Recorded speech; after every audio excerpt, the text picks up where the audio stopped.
lovely brides, and welcome back to my channel. I'm Lauren, wedding planner and owner of Bluebird Creative. If you haven't already, then make sure you subscribe to my channel and hit the bell for a weekly dose of wedding planning goodness for the modern bride. Now this week we are getting on to a pretty cool topic, if you ask me, and we are going to be discussing how you can make your wedding a little bit more eco-friendly and a little bit more sustainable. So let's just jump straight in. How we can reuse, recycle or borrow when it comes to your wedding. Weddings are really heavy on the waste, really heavy on the CO2 emissions. The whole day itself can basically total the same amount of waste and CO2 that 4 people make in a whole year. It's kind of crazy. So I've got a couple of ideas that can help you just make a few steps to making your wedding a little bit more eco-friendly. Now, before we jump into the steps, do remember you are not expected to do all of these. Don't jump in and say, okay, I want to have a more eco-friendly wedding, and then stress yourself out because you just can't do it at every turn and every corner. That's okay. Just by making small little changes, you are making a difference. So do what you can and do what feels right to you, because at the end of the day, it is your wedding and every little helps. So the first thing I want to touch on is food. Now, when you're thinking about the food at your wedding, the 3 things I think you should be considering: is it locally sourced? What's their policy on waste?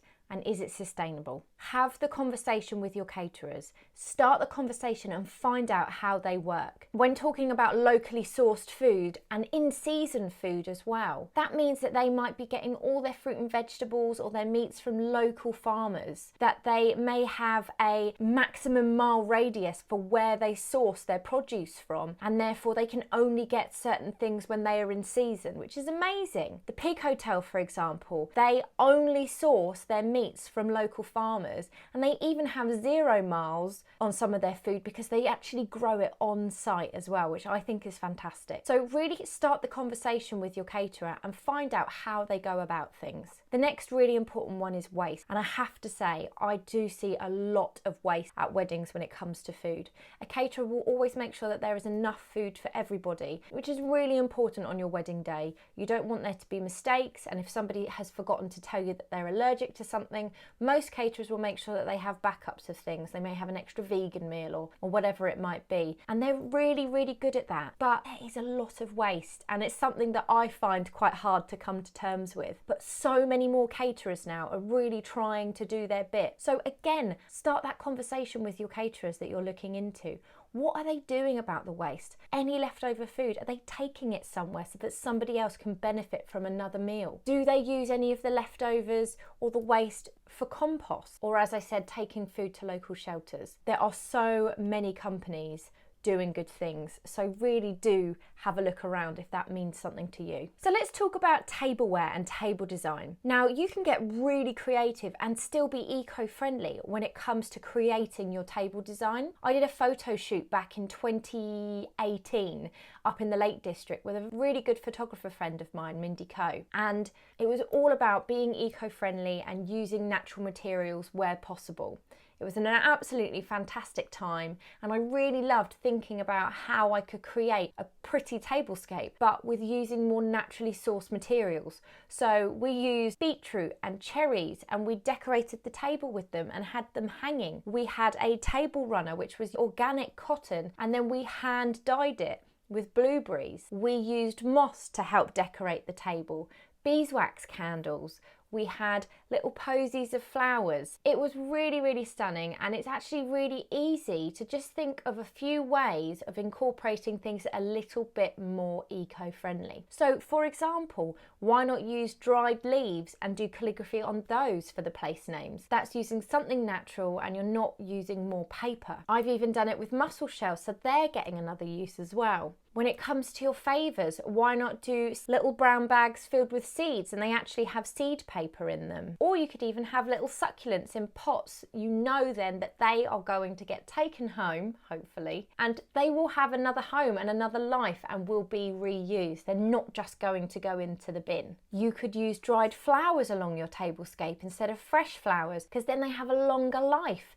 They can still live another story back at your house or be gifted to people. You could use old jam jars that have been recycled so that again they're getting another life and they're being used as little bud vases on the table on your wedding day. And then there's the candles. You could use soy or beeswax candles so that you know that they are natural and they aren't giving off the same fumes and the same toxins as a regular candle. It's really easy to get creative when you start thinking about it. Okay, so let's move on to flowers. Now, again, same as the food, let's think, where are they grown? Where are they being sourced from? And are they in season? Speak to the florist that you're interested in. A lot of florists now are growing English wildflowers and they are growing them on site. Some of them will make sure that they're sourcing only from local suppliers and that they are only working with in-season flowers. So again, speak to your florist, tell them your aesthetic that you'd like for your wedding day, and they can advise you what's in season and what is available locally to create the look that you're after.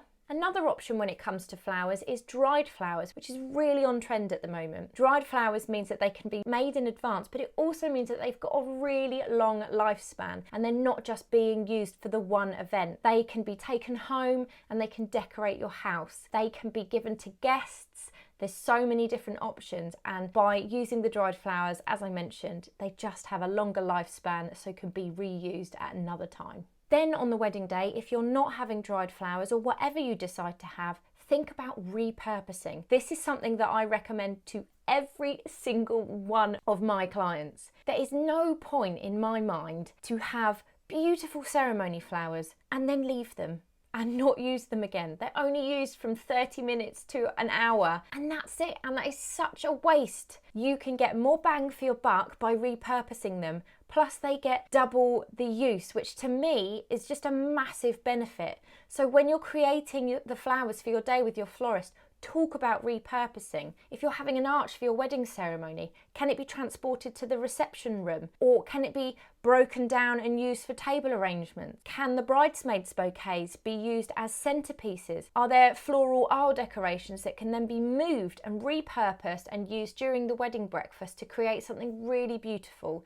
In my mind, it is such a waste to just leave flowers and only use them on one part of the day. So if you can, repurpose them. And then what about plants? Plants are amazing. They are already in pots, they look beautiful, you can hang them, you can decorate things and make it look like a beautiful orangery or a secret garden. They are really easy to move if you decide to repurpose them, and they are fantastic gifts as well. So if you're looking to kind of combine maybe gifts and floral decoration, then maybe look at plants. You can give the mothers of the bride a plant each, or any family members or members of your wedding party. They can be gifted plants at the end of the evening, and they're also used for the day. So it's a two birds, one stone kind of scenario. They're also fantastic favours, or you can give them back. You can plant them yourselves. There's so many options. They have got a life after the wedding day to go on and create happiness for somebody else. They're not just only going to be around for the one day. So I really, really like that idea. And finally, when it comes to flowers, think about your confetti. You can use dried real flower petals, and that not only looks beautiful, they're really light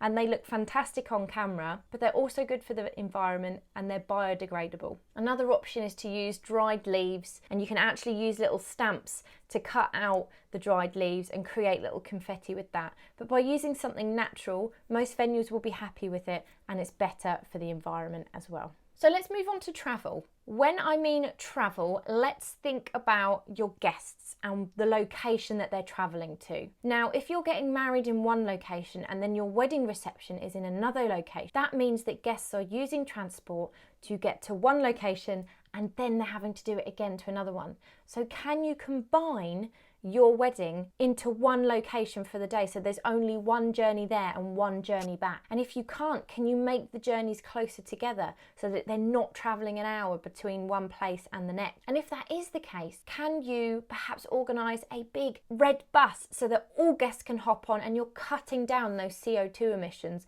and all guests can travel together? It's a much more fun experience for the guests anyway. It means everybody can start to really relax and enjoy themselves, and you're doing your bit for the environment as well. So what about stationery? Have a think about what you're printing on. You could perhaps use recycled paper. You can also just think about how much paper you're using. Can you use both sides? Can you put as much information into the one design as possible so that there's not more needed? Can you do some of it online and some of it in print so that it just cuts down the amount that you're using? Don't feel like you have to have a massive overhaul, but just by making a few little tweaks, you're doing your thing, you're doing your bit.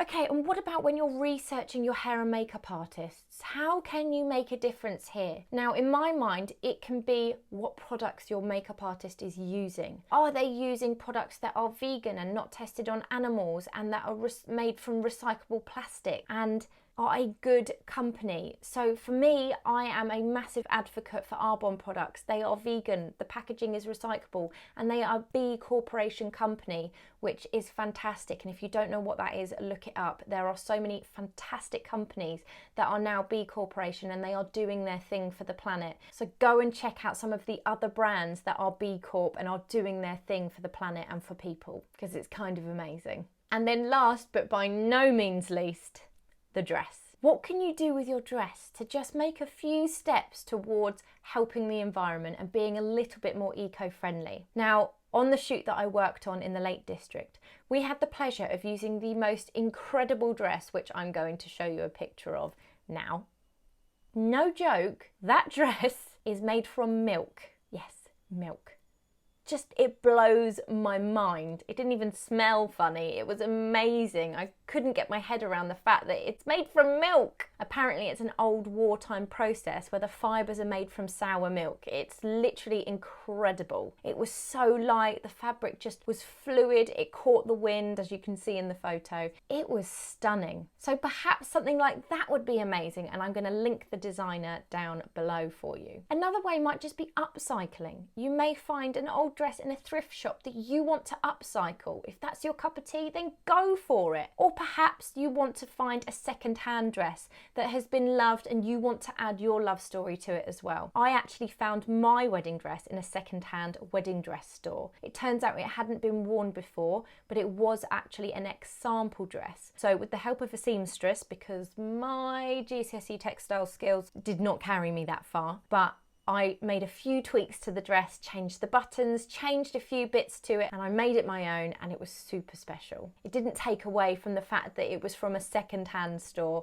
I loved it. I absolutely loved it, and it was the perfect dress for me. So there you go, guys. There are a few ideas for you to help make your wedding a little bit more eco-friendly and a little bit more sustainable. You do not have to do all of those things, but if you are a little bit eco-conscious, then making a few steps in that direction is great and amazing, but don't put pressure on yourself and don't stress yourself out, because that is what we're all about here. I don't want anyone feeling stressed. I hope you found those tips helpful today. I cannot wait to chat to you next week. Speak to you soon.